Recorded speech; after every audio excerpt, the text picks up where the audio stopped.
여러분 안녕하세요. 주주입니다. はい、皆さん。今日は特別なゲストお二人をお迎えしてインタビューを進めていきたいと思います。まずは澤さんとカムさんです。こんにちは。こんにちは。こんにちは。実は澤さんとカムさんは友人としても普段から交流があって、今回ジュジュワールドに出演していただけることになりました。日本の皆さんにも貴重なお話をお届けできる機会になると思いますので、よろしくお願いします。そしてカムさんについてですが、彼はなんと2度の脱北を経験した韓国でも非常に話題になっている人物なんです。今日はその衝撃的な体験についてじっくりお話を伺っていきたいと思います。 안녕하세요. 평양에서 온 서아입니다. 평양서아데스. 오늘 제가 강호님을 만나서 주주님에게 뭔가 강호님의 스토리를 좀 일본 분들에게 많이 좀 알려줬으면 좋겠다라고 얘기를 했거든요.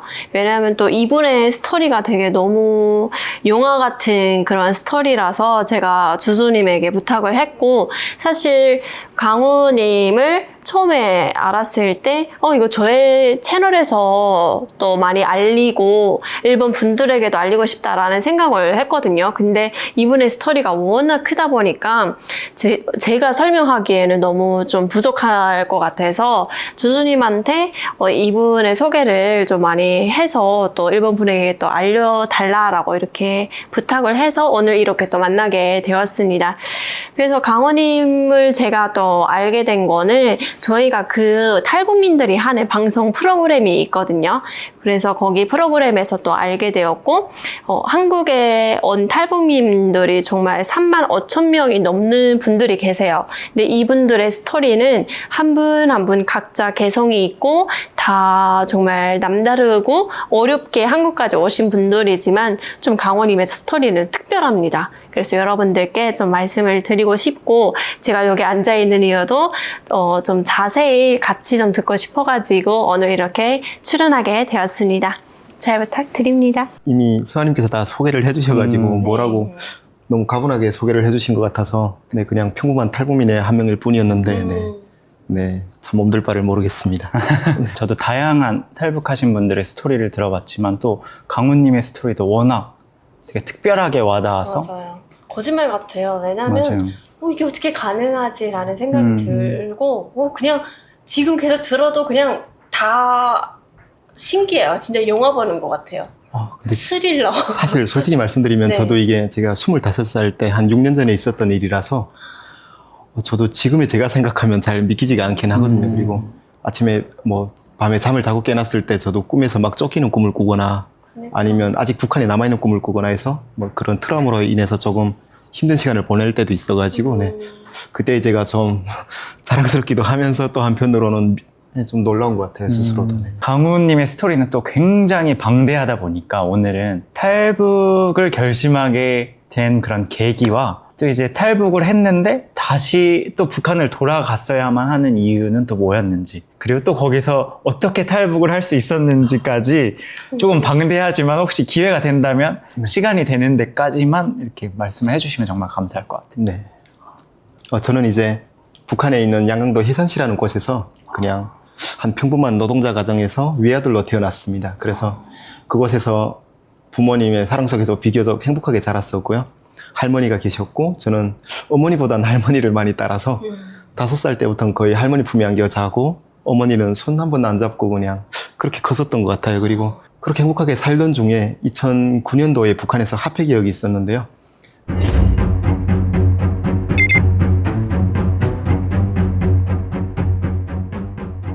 그 사건으로 인해서 저희 집안이 좀 망하게 되었습니다. 정보가 없었기도 했고, 나중에 그 소식을 화폐 개혁을 한다는 정보를 들었을 때 부모님이 믿지 않으시기도 했어가지고 충분한 대비를 못하다 보니까 가진 돈을 다 잃었었는데요.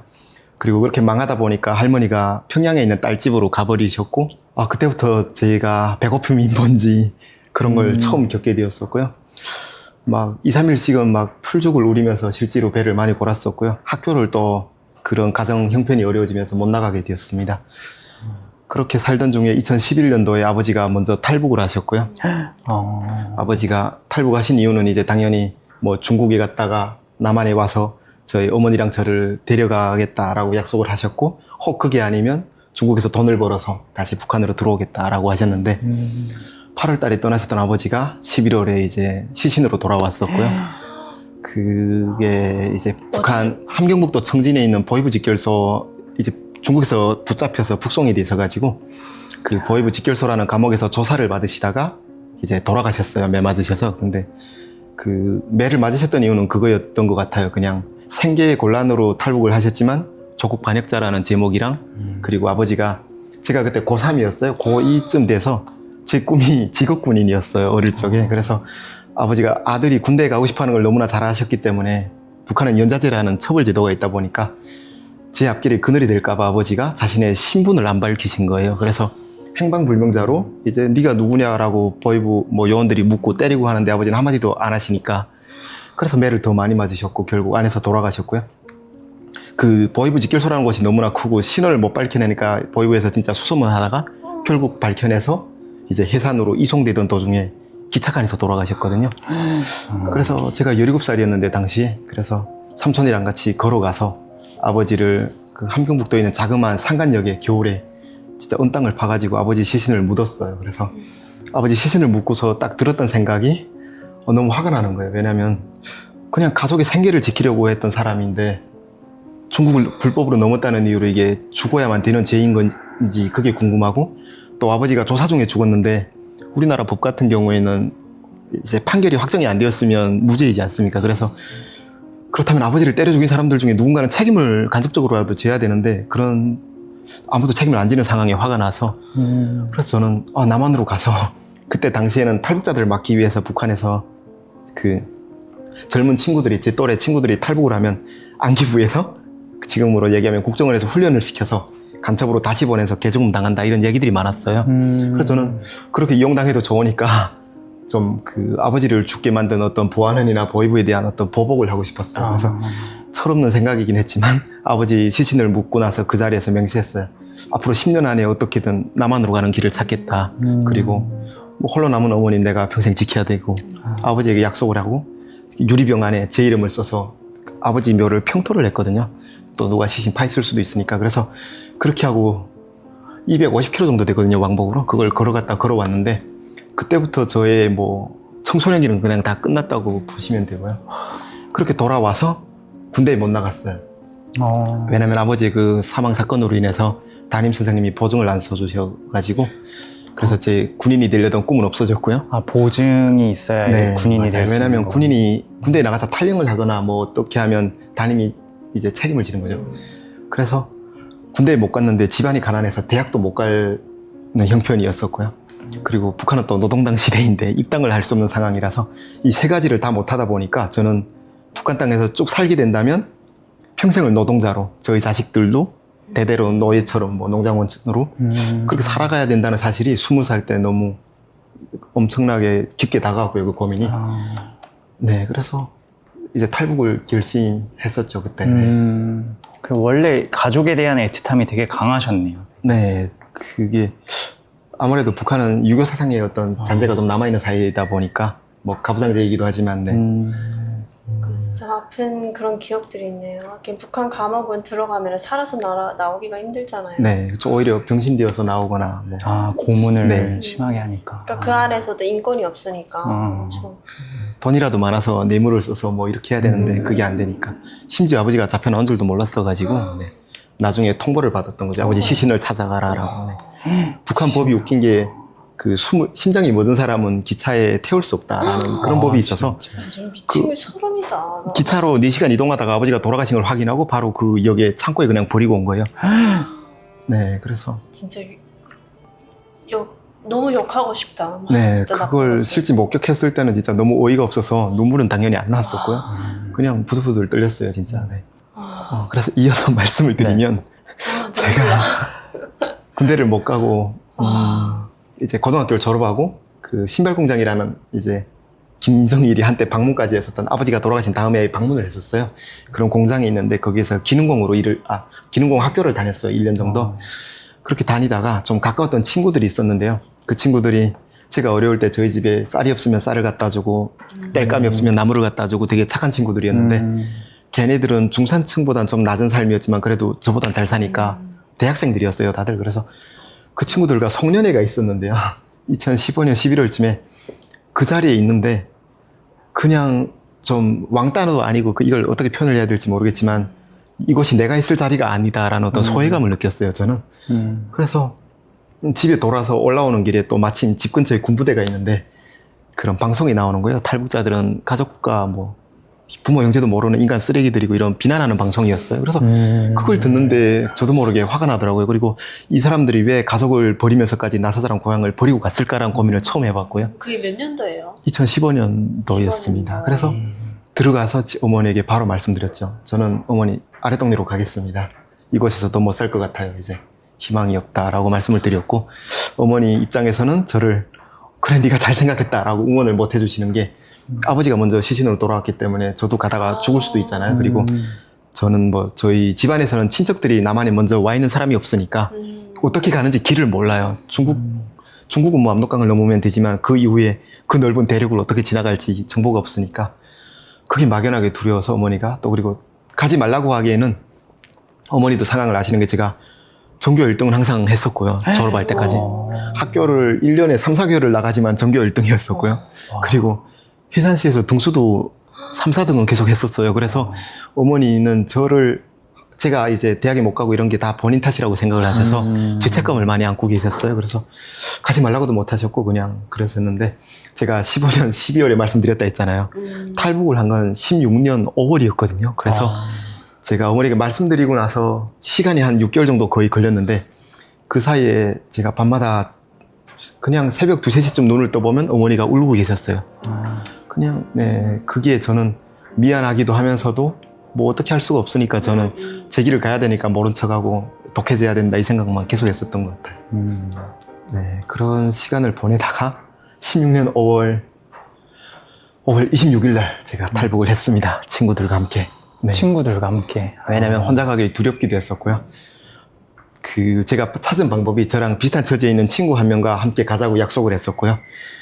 그리고 친구 중에 누나인가 형인가 뭐 나만이 먼저 와 있는 친구가 있어요. 그래서 그 친구를 압록강을 넘겨주면 그 친구 친척이 와서 우리를 다 데려다 주기로 그렇게 약속하고 압록강을 넘었는데 그 친구의 친척분이 그 자기 동생만 데려갔죠, 이제. 왜냐면 아시다시피. 같이 갔는데. 네, 아시다시피 1인당 한 명씩 데려오는데 다 비용이 발생을 하잖아요. 그래서 지금 생각해보니까 4,500만 원밖에 안 드는데 1인당 그때. 두렵기도 하고 또 생명이 다 달려있는 부분이다 보니까 그거는 이해를 했어요. 그리고 저희가 되게 중국 산속에서 친구랑 둘이 그냥 남아버린 거잖아요. 그래서 제가 예전에 2014년도에 중국 산에서 일을 해본 경험이 있어요. 나무를 베는 일을 했었는데 잣도 따고. 그래서 그때 일을 시켜주었던 사장을 찾아갔어요. 중국 한족이었는데. 그래서 거기에 가서 일하러 왔다라고 하고 친구랑 함께 그 안에서 생활을 하다가 기회를 봐서 그 사장의 핸드폰을 훔쳐서 달아났어요.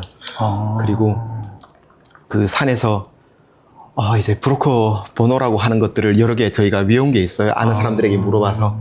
그래서 그 브로커 번호들에 막 하염없이 전화들을 하다가 하나가 걸려서 그 분이 진짜 브로커셨는데 탈북하신 여성분이셨어요. 그래서 그분이 우리가 남조선 가고 싶다라고 했더니 보내주겠다라고 하셨고요. 그럼 돈이 있어야 되잖아요. 그럼 그때 당시 누가 도와주려고 했는데 그 네. 400만 원, 한 500만 원 정도가 없어서 못 간 거잖아요. 네. 그래서 그 비용을 교회에 저희를 팔아 넘긴다는 표현이 적절치는 않지만 이제 더 안전하니까 교회 손으로 보내주겠다. 그리고 그분들은 기독교 단체에서 돈을 받으면 되니까. 네. 그래서 저희는 뭐 선택의 여지가 없다 보니까 알겠다고 했고 그 산에서 군인들에게 추격을 받아서 친구랑 제가 흩어졌어요, 산에서. 그래서 저는 산에 혼자 남아서 두려웠던 게 전화기를 그 친구가 들고 있었고요. 저는 물병을 들고 있었는데 서로 이제 흩어졌는데 그 친구도 저를 버리고 갈까봐 한번 배신을 경험해 보니까 이제 아무도 믿을 수 없잖아요. 그래서 그게 두려웠었는데 이 친구가 한 3일 정도를 그 브로커 차량이 왔음에도 불구하고 가지 않고 저를 찾아 헤매다가 산에서 만났어요, 기적적으로. 그래서 그 친구 보는 순간에 저는 눈물 났어요. 네, 눈물은 안 났고요. 정말 다행이다. 그 생각을 했어요. 저는 그냥 이 상태에서 이제 한국을 안 가도 여기서 죽어도 한은 없겠다. 누군가 나를 이렇게 아껴주고 믿어줬다는 게 고마워서. 사실 제 아버지가 돌아가신 사건이 뭐냐면 아버지도 친구랑 떠났는데 친구의 형이죠. 친한 형이랑 떠났는데 그 형분이 마약 중독자셨어요. 그래서 약기운이 떨어져서 다 버리고 갔는데 아버지가 그걸 못 버리고 가서 혼자 이제 다 보내고 그 사람을 업고 혼자 이동을 하다가 굶어서 이제 쓰러졌고 어쩌다 보니까 발각돼서 그분은 돌아가셨고 산에서 아버지만 북송이 된 거예요. 잡혀서. 그래서 아버지는 한번 친구에게 배신을 당해서 돌아갔는데 저는 그래도 제 친구는 저를 찾아왔으니까 그걸로 뿌듯하더라고요. 그냥 이거면 된다 했고 보통 그 친구랑 기독교에서 이제 예수제자 훈련원이라는 곳에서 성경 공부를 3개월 하고 이제 다른 탈북민들처럼 뭐 베이징에서 뭐 버스 타고 이동하고 라오스 거쳐서 태국 갔다가 네. 그렇게 남인수용소도 있다가 이제 대한민국에 오게 된 거죠. 네. 근데 진짜 이거를 보면은 이게 왜 북한 사람들만 그것을 탈출하기 위해서 진짜 그렇게 해야 될까라는 생각도 들고 얼마나 이게 다 힘들게 오다가 돌아가시는 분들도 계시고 진짜 진짜 너무 욕하고 싶다고 북한. 이게 탈북 말씀하시는 탈북 문제도 그렇고 북한의 어떤 제 아버지 사망 같은 인권 침해 같은 경우에도 저희 아버지나 뭐 저희들의 탈북하신 분들의 개개인의 잘못이 아닌데 정권의 어떤 책임임에도 불구하고 개인들의 책임으로 몰아간다는 게 문제인 거죠. 그리고 뭐 역사적으로 거슬러 올라가도 뭐 해방 이후에 뭐 북한에는 소련 군정이 들어서고 남한에 미군정이 들어서면서 갈라졌잖아요.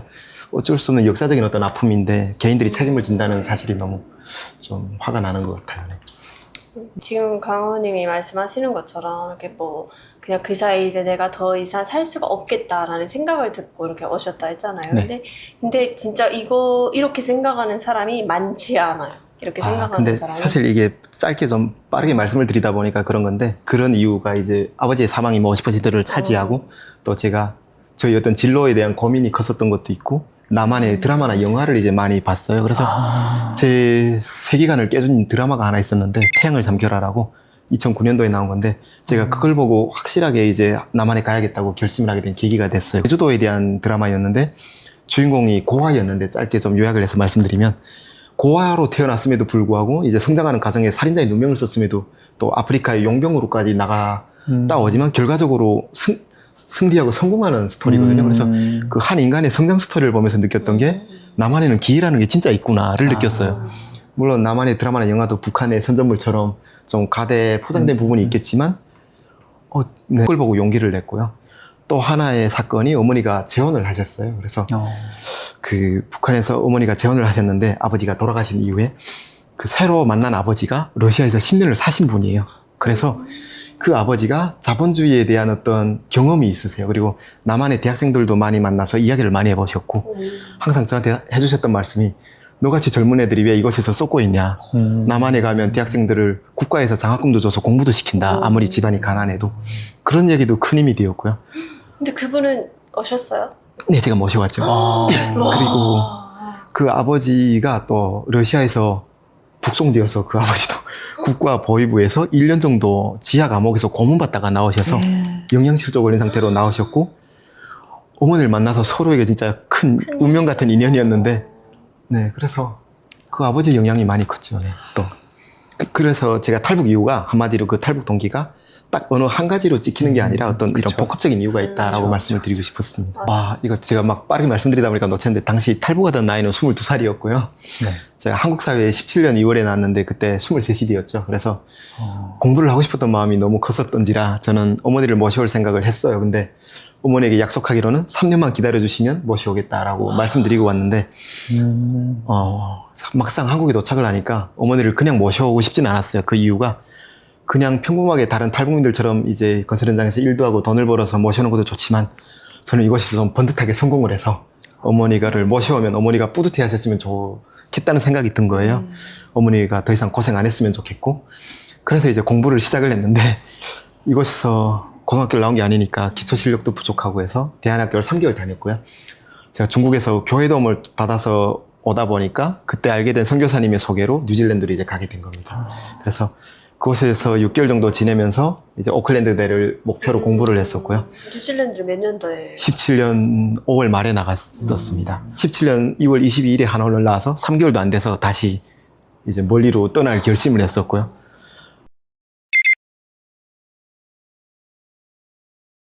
결심도 사실 쉽진 않았죠. 왜냐하면 이곳에 적응이 끝난 것도 아니었기 때문에 집이랑 뭐 모든 수급자의 어떤 권리랑 다 포기하고 가는 거였기 때문에 네, 그래서 진짜 제 어린 나이에 큰 용기를 내서 갔었던 부분이고 그것에서 공부를 하던 와중에 이제 저를 목사 후보로 키우시겠다는 얘기를 처음 들었고 뭐 딱히 반감은 없었지만 제가 걱정했던 부분은 오클랜드대를 나오면 5, 6년이라는 시간이 걸릴 텐데 그 사이에 어머니가 살아계실지에 대한 고민이 제일 컸습니다. 그래서 그 걱정이 처음 시작을 하고 나니까 진짜 하루하루 너무나 눈덩이처럼 커지는데 이걸 도저히 공부에 집중도 안 되고 막 두렵고 괜히 그 사이에 어머니가 어떤 병고가 생기거나 연락이 영영 안 닿게 되면 그 죄책감을 이겨낼 자신이 없는 거예요. 그래서 말씀드렸죠. 이제 공부를 나중으로 미루고 어머니를 먼저 모셔와야겠다라고 했더니 하나님께 기도하면 다 이루어지는데 왜 그러냐.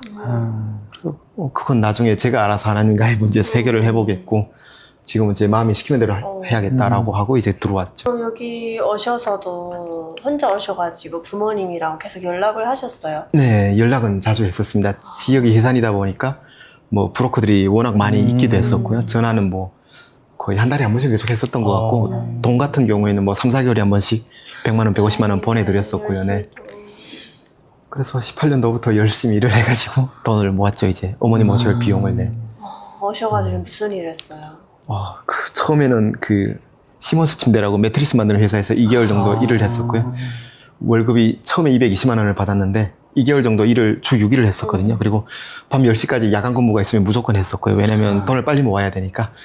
일을 하는 와중에 저랑 같은 기수로 나온 형들이 이제 건설 현장에서 일하시는데 막 하루 13만 원씩 월에 350 넘게 받는 거예요. 그래서 일이 좀 힘들다고는 하지만 저는 뭐 아직 젊었으니까 빨리 모아야겠다 해서 그쪽으로 이제 옮겨가서 아파트 위에 뭐 빗물 안 새게 방수하는 작업이랑 그리고 또 비닐하우스 짓는 일이랑 뭐 다양한 가리지 않고 일을 하셨군요. 설거하는 작업도 해보고요. 그런 걸 하다가 이제 KT에서 핸드폰 판매사를 1년 정도 했었고요. 그때 좀 돈을 많이 모았습니다. 그래서 월에 400 정도가 기본적으로 이제 안정적으로 들어오다 보니까 비용을 쉽게 모았었고 그래서 이제 준비는 되었고 브로커를 또 기적처럼 제 핸드폰을 사간 고객 중에 한 명이 고향 분인데 그 형님의 부모님이 브로커를 하셔가지고 제 사정 이야기 듣고 이제 각서 쓰고 계약을 했죠. 이제 모셔오기로. 네. 그래서 19년 4월에 준비가 다 끝났었습니다. 19년 4월. 네. 이제 준비가 되어서 저는 중국으로 가려고 했는데 그 이유가 제가 압록강을 처음 넘어보니까 너무 두렵더라고요, 이제. 그래서 어머니는 조금이라도 덜 무서워하시게 그리고 또 제가 그 압록강 변에 나가 있으면 어떤 생기는 돌발 상황에 대해서 대비를 좀 할 수 있잖아요. 그래서 이제 저도 중국에 갈 계획을 세웠고 제가 쓸 돈도 따로 챙겨야 되고 연길로 떠났었고요. 왜냐면 연길? 네, 제가 연길을 이번에 갔다 왔거든요. 그래요? 네. 그래서 그 5월 11일에 연길에 갔었고 그 연길에 갔던 이유는 그 브로커 조선족들이 그곳에 많이 사니까 브로커들 맞아요. 고용해서 차량도 2대 빌려서 탈북자들이 많이 잡히는 코스가 이제 중국 장백현에서 심양, 선양시까지 나오는 데서 이제 많이 거의 7, 80%가 잡히니까 거기 벗어나서는 뭐 베이징까지 기차 타고 가고 버스 타고 오니까 그래서 앞차가 잡히면 뒷차에 전화를 해줘서 뭐 뒷차에서 어머니 뭐 산을 이돌러 온다거나 뭐 이제 대비를 하기 위해서 이제 준비를 했었고 그럼 거기까지 브로커들을 지금 다 섭외한 거죠? 네, 그래서 한족도 고용해야 되고 왜냐면 중국 공안들에게 뇌물을 줘야 되고 조선족들도 있어야 저랑 통역도 되고 뭐 운전도 해야 되고 이제 그 사람들 7명 정도 모아서 차량 뇌물 주면 공안이랑 통해요? 지나가요. 네. 근데 아무나 되는 건 아니고 이제 뭐 돈 좀 많은 그곳에서 그런 일을 하는 사람들이 있어야 되니까요. 북한만 뇌물로 통하는 줄 알았는데 거기서 거의 뭐 공산권 국가들은 다 비슷한 것 같습니다. 아무튼 그래서 걔네가 초소가 한 3개 정도 있었는데 그걸 다 밀 수 있다, 지나갈 수 있다라고 해서 실제로 제가 들어가는 길에 단속에 걸렸는데 이제 한국 사람이 왜 장백현에 가냐라고 했는데도 불구하고 그냥 잘 지나가서 걔네가 얘기해서 그렇게 이제 갔었고 이제 그리고 그곳에서 어머니가 못 넘어오실 것 같다라는 전화를 받아서 이제 제가 건너가게 된 거죠.